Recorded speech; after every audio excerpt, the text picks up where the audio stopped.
Hello and welcome back to another episode of the Smart Start Recreational Therapy Insights YouTube series by Smart CEUs Hub. My name is Nathan Lamaster, the founder of Smart CEUs Hub and your host for this series.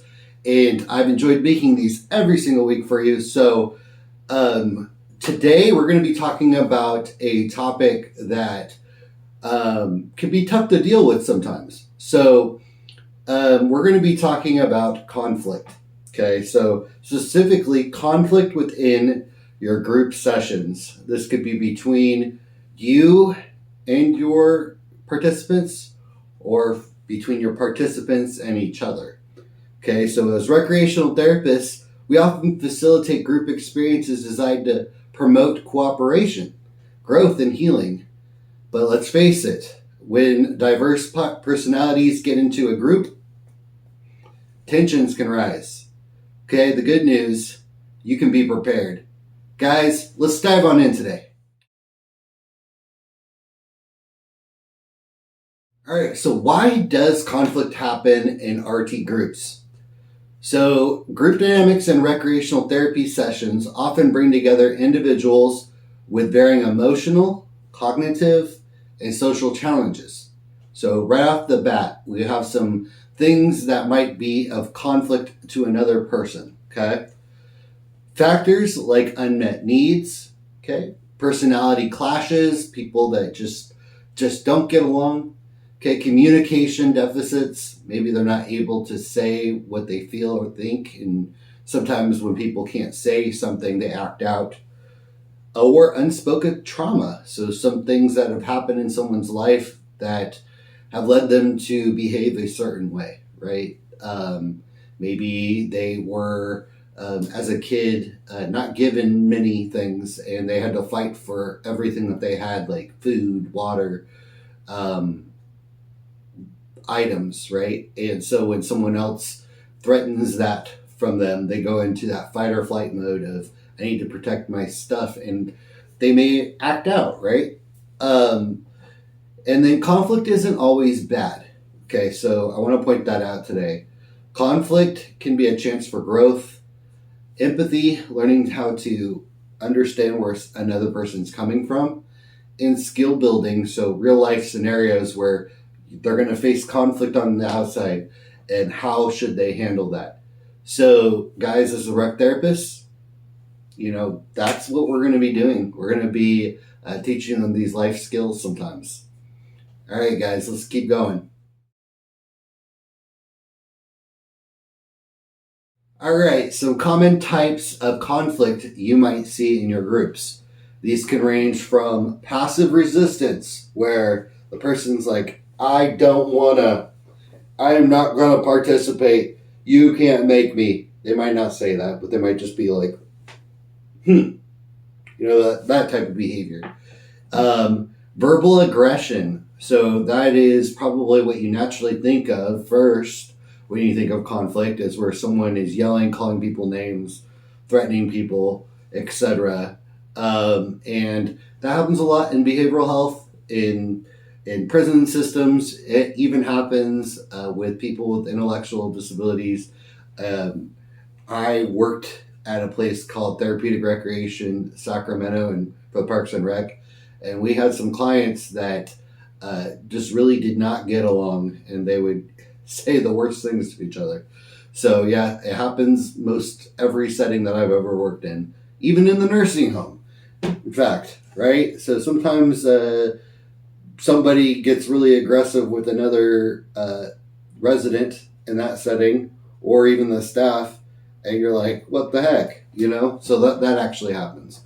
Another type of conflict you might run across is dominating behavior by one participant.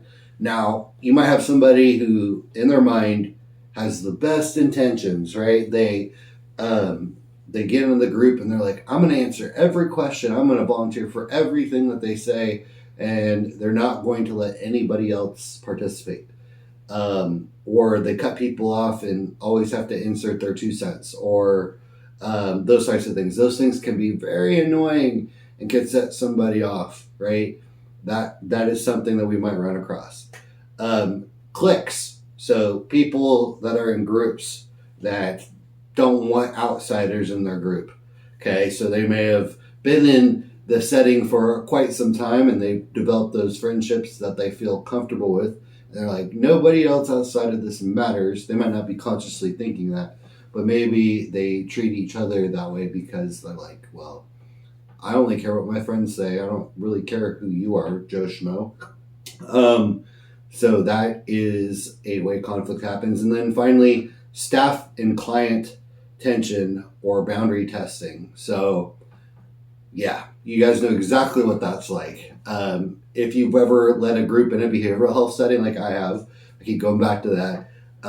There is definitely, when you're in this role of power or authority, right, as a therapist leading a group, and there's somebody in there that has a problem with authority, right, they're going to naturally try to push back against you. And your goal as a therapist is to handle it the best way. So we'll figure out, we're going to talk about that later, of what you can do in your role in this conflict management. All right, so now we're moving on. Okay, we're going to be talking about RT's roles in conflict management. Yeah, just a segue from the last segment. Okay, we're going to model effective communication. So assertiveness, not aggressiveness. Okay, I had a group that I would teach in my classes about types of communication, and sometimes people think the way that they get what they want is become louder, more intimidating, intense eye contact, those types of things, and their behavior actually is seen by others a lot of times as aggressive.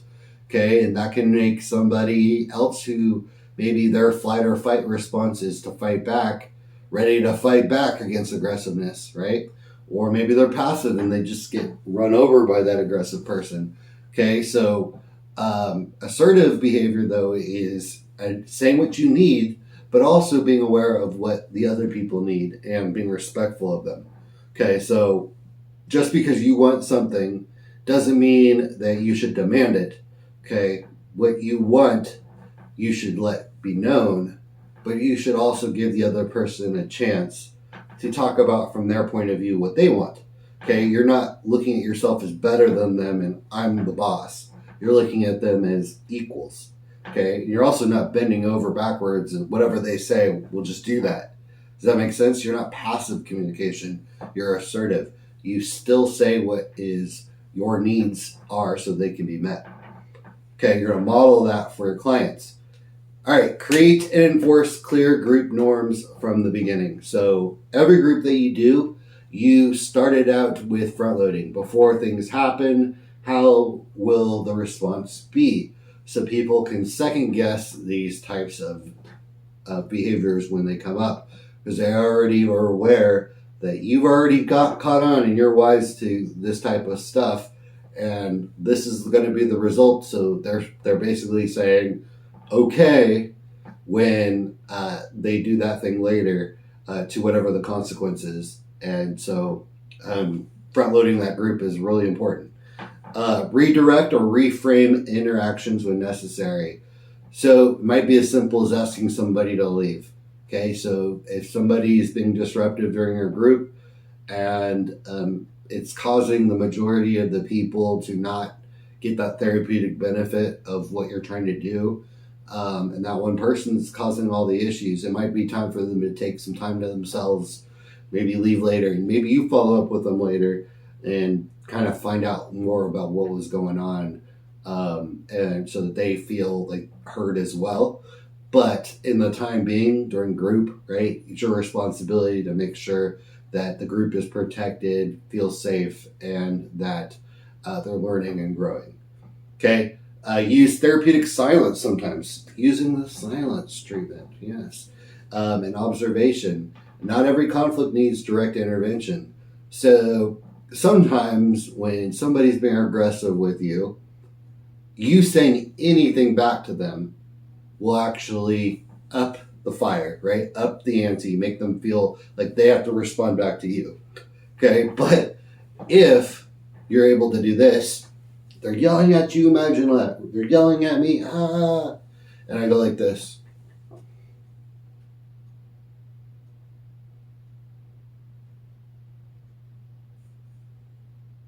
Yeah. So what that does is it puts them on the defensive, and they're just like, why are you staring at me? And it gives you almost like a power play. Let them know that you're in charge, and that what they do isn't going to cause you to respond to them aggressively. Sometimes that's the best way. And then build safety through trust and structure. Okay, so having a structure system in an inpatient setting is really important. There could be texts there that join your group to kind of be that extra eyes and ears and be able to manage things that maybe you can't see or take care of because you're leading the group.